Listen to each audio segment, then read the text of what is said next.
sometimes the video is rolling, I do not tell you. And I get some things you say that you do not know are on the video. No, I'll say it. It's time for Alan to go away for a visit somewhere. Goodbye. Take your toys with you. And then a few minutes after I'm out the door, George will be going, I should have got him to pick this up and move this. I should have got him to do this other thing over here. I should have got him to do that over there. Oh, I'll have to wait for him to come home. I can handle it. I can wait. Really? Yep. Really? Hmm. Here, George. No, you can be the peoples. You can be the puppet people, because you are the puppet master. I'm trying to think of how to do this. It's a new thing to stand in front of a place where you would never go and hold up a book you would never read. Does it sound like anyone you know? Let me think. I could stand in front of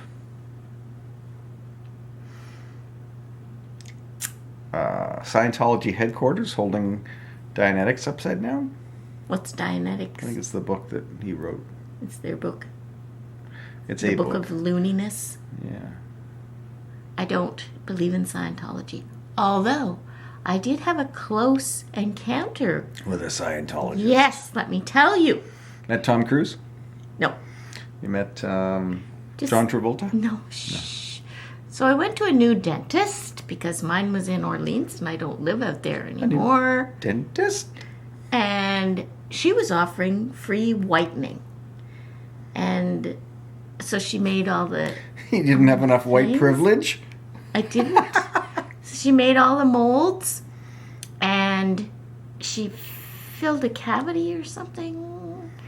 And I was telling her about being a Baha'i, and she says, I think we have a lot in common because, I'm very interested in giving to charitable organizations. And then I get this phone call from her.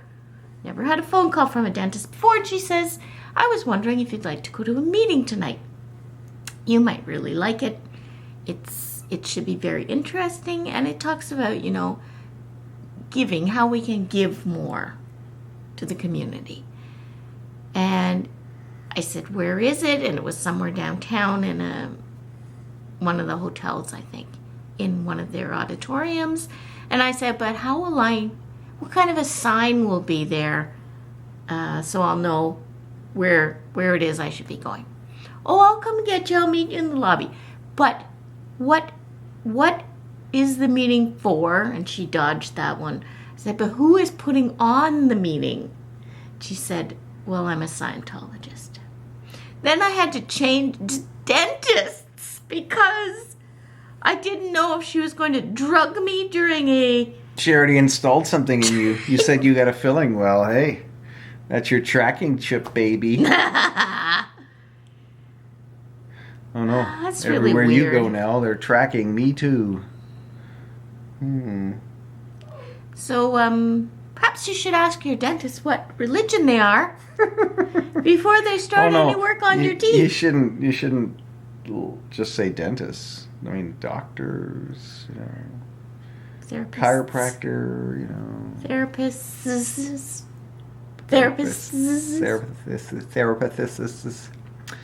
Remember the other day I was talking about how I thought there were some sociopathic tendencies, displays of sociopathy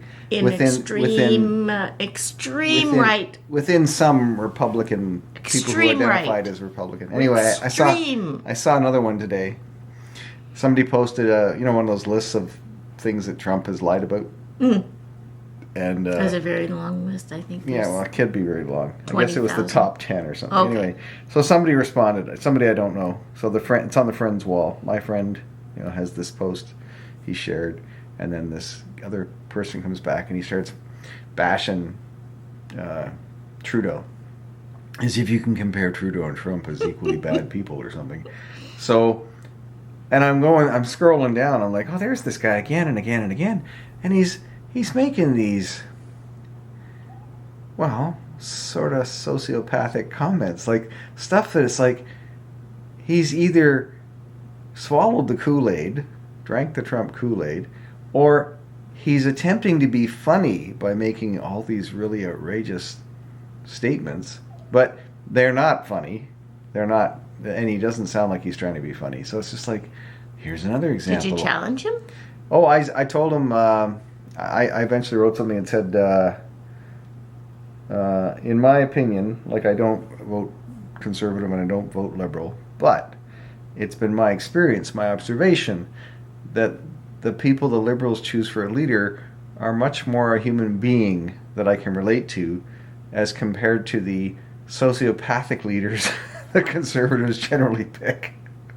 Meaning in Canada. Well, yeah. And he said, don't even, I'll probably block them. I don't need to read that dribble. there was, Trump was at some golf club and he had a mini rally where someone took a video by their phone of all these people in their golf shirts not wearing masks. Mm-hmm.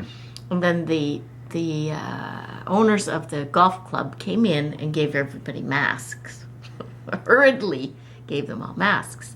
And I don't know if it was then that Trump was talking about the Veterans Choice Act or something. And I guess he's lied about that he brought that in. He signed it. That was his act. And no president had been able to do that before. But what actually happened was there was this tiny little thing added, a provision added, I think if a vet went blind or something caused by his work at war. Mm-hmm. And they have a lot more women reporters now in their midst. And one of these ladies said through her mask, you have said that 150 times or something, and that act was signed in 2014. That is not true. That is something you brought in. That's the end of the briefing or whatever it was, and he ran away again. Oh, you were telling me today that Trump fired a dozen or so federal postal muckety-mucks? No. Trump put in charge of the post office a big Trump donor, and this guy fired 12 chief, So as soon as I hear that, I'm thinking, oh, that's a good way to screw up the mail-in ballots, is put a bunch of people in the top ranks who are, get rid of the people who know how to run the post office. Put somebody in charge who doesn't know how to run the post office. Fire all the people who do know how to run the post office. And then watch it just grind to a halt. Crumble. This is an assumption, though, that only the Democrats will send in mail-in ballots. I just feel great pity now. I didn't feel pity before.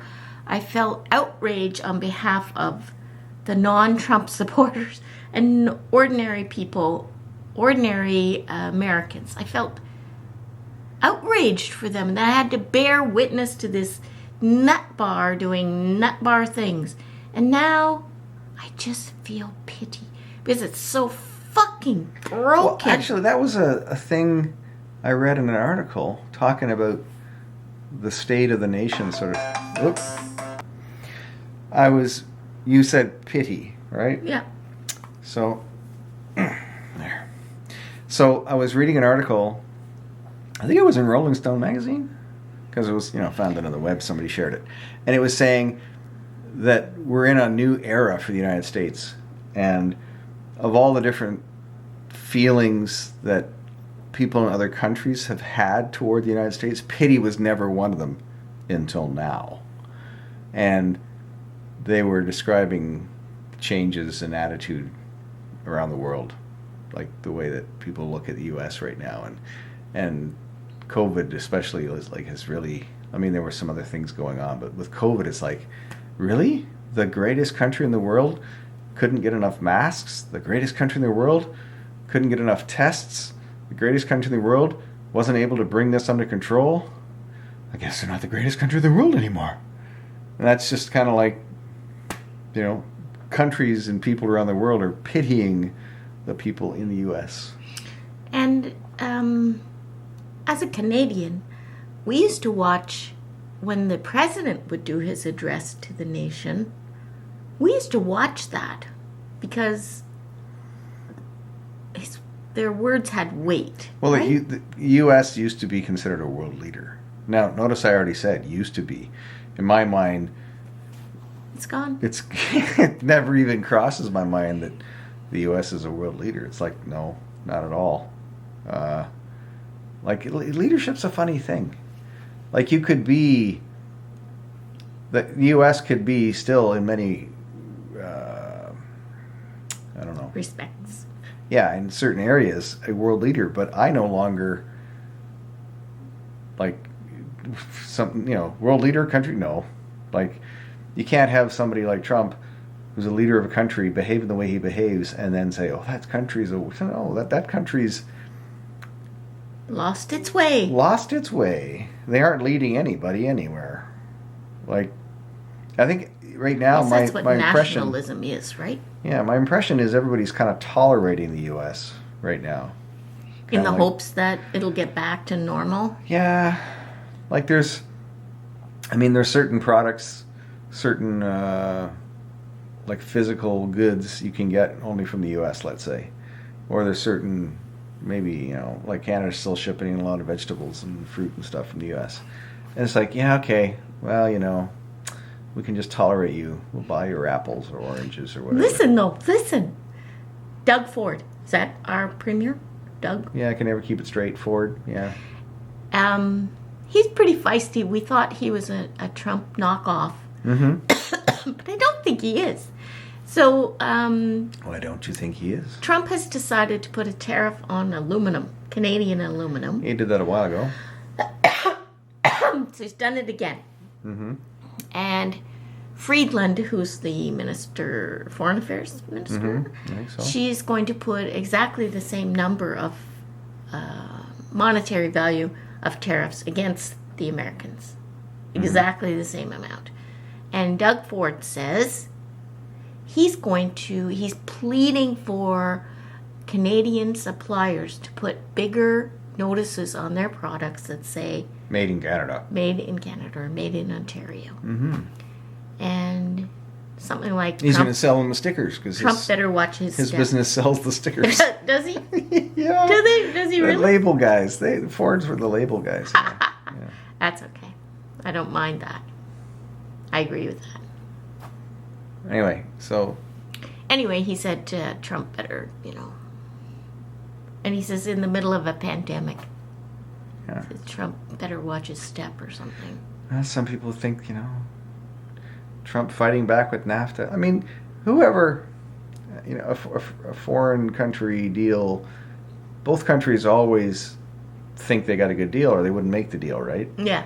But when Trump said, "Oh, it's a horrible deal. We're going to go back." Okay, well, in his opinion. But then all of his minions are little Trumpy followers that follow him blindly into whatever. Like, "Oh yeah, it's a horrible deal. It had to be renegotiated." Meanwhile, there's other people who are like, "No, actually, it was a good deal. We had a good deal. Now we don't really have a good deal."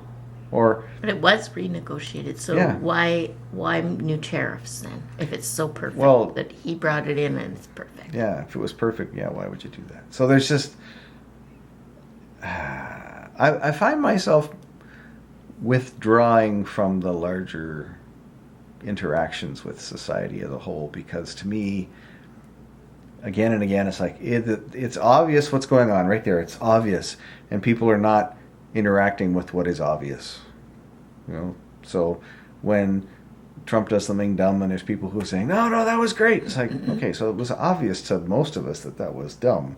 So I'm just not going to have conversations with people anymore because, like, it just seems like it's like dealing with little kids. If you have an adult worldview because you've lived a life, and then you see other adults who are talking to you as if they're little kids, like making little kid arguments like who put that mark on the wall? Well, the kid's standing there with the marker in their hand. I don't know. It's like, oh, I'm supposed to believe you? Like that kind of crap in adult conversations. Like, sorry, bye, done. Not willing to do that anymore. I don't know what you call that. But it's just like, if you can't tell it like it is and can't describe what you're seeing as it is without making up some fantasy to, well, it's a mass. What do they call that thing when what you know? Mass hysteria. No, when what you know is very severely challenged by a new thing. What do they call that? It's that cognitive disassociation or cognitive dissonance. Like, it's like in the adult population, there's a whole lot of, this is where we were going, right? So that's where we are, right? No, actually, we made a wrong turn. Oh, no. Can't deal with that concept. I'm just going to pretend that we got where we were going to go. I have another challenge. So when COVID started to kill people off, it's no big deal. People die of the flu, about 60,000 a year in the States. Mm-hmm. Well, now they're at 150. 20,000? Oh, okay. Almost 160,000 dead. Oh, So it's yeah, but the argument is, but they're, someone had diabetes.